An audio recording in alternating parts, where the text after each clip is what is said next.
మనం బైబిల్లో చూసే అత్యంత శక్తివంతమైన మరియు మానవ భావోద్వేగాలను బహిర్గతం చేసే భాగాలలో కీర్తనలు ఒకటి. దావీదు కీర్తనలు ఆయన జీవితంలోని కష్టాలను, ఆనందాలను, పశ్చాత్తాపాన్ని మరియు నమ్మకాన్ని ప్రతిబింబిస్తాయి. అనారోగ్యం మరియు కృంగిపోయే పరిస్థితులు ఎదురైనప్పుడు దావీదు శారీరకంగా, మానసికంగా ఎంతగా కుంగిపోయాడో మనమిక్కడ చూస్తున్నాం. ఆయనకు కలిగిన బాధ దేవుడు తన పాపాల వల్ల శిక్షిస్తున్నాడేమోనన్న ఆలోచనకు దారితీసింది. ఇది సహజం, ఎందుకంటే దేవుని శిక్ష గురించి మరియు మానవ జీవితంలో కలిగే కష్టాల గురించి పాత నిబంధన గ్రంథంలో తరచుగా ప్రస్తావించబడింది.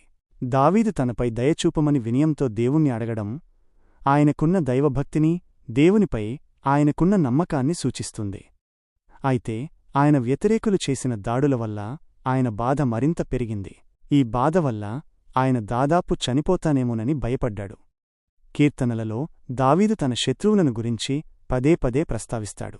వారు కేవలం తన శత్రువులు మాత్రమే కాదు, దేవునికి వ్యతిరేకులు కూడా అని ఆయన నమ్మాడు. ఈ నమ్మకం ఆయనకు ఒక ధైర్యాన్నిచ్చింది, ఎందుకంటే దేవుడు నీతిమంతులకు సహాయం చేసి దుర్మార్గులను శిక్షిస్తాడని ఆయనకు తెలుసు.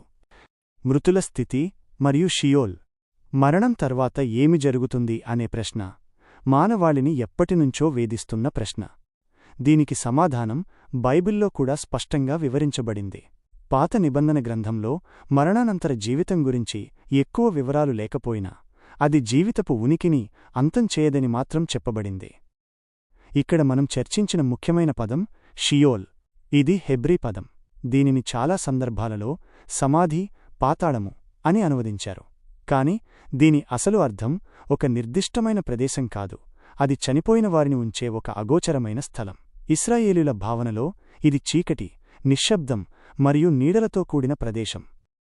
షియోల్ దుష్టులకు భయం కలిగించే స్థలం.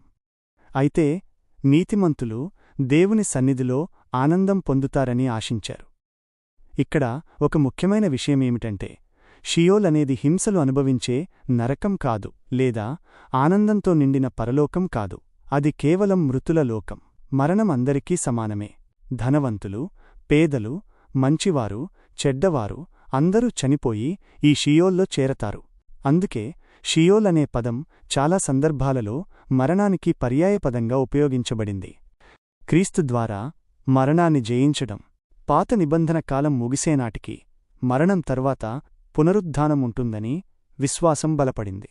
అయితే ఈ నమ్మకం క్రీస్తు మరణం మరియు పునరుద్ధానంతో పరిపూర్ణమైంది. యేసుక్రీస్తు మరణాన్ని మరియు మృతుల లోకాన్ని జయించాడు. షియోల్కు సమానమైన గ్రీకు పదం హేడిస్. కొత్త నిబంధనలో ఈ హేడిస్ను క్రీస్తు జయించాడని చెప్పబడింది. దీనివల్ల విశ్వాసులు మరణానికి భయపడాల్సిన అవసరం లేదు. అందుకే క్రీస్తు ద్వారా దేవుడు మరణాన్ని శాశ్వతమైన జీవితంగా మార్చాడు. క్రీస్తు మన జీవితాలకు ఒక నిశ్చయతను, నిరీక్షణను ఇచ్చాడు. మరణం తర్వాత కూడా జీవితముంటుందనే వాగ్దానం మనకు క్రీస్తులో మాత్రమే దొరుకుతుంది.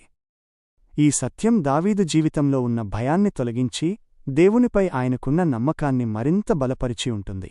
మన జీవితంలో కూడా అనారోగ్యం, బాధలు ఎదురైనప్పుడు దావీదు వలె దేవునిపై నమ్మకముంచడం చాలా ముఖ్యం. ఆయన మనల్ని ఎన్నడూ విడిచిపెట్టడు.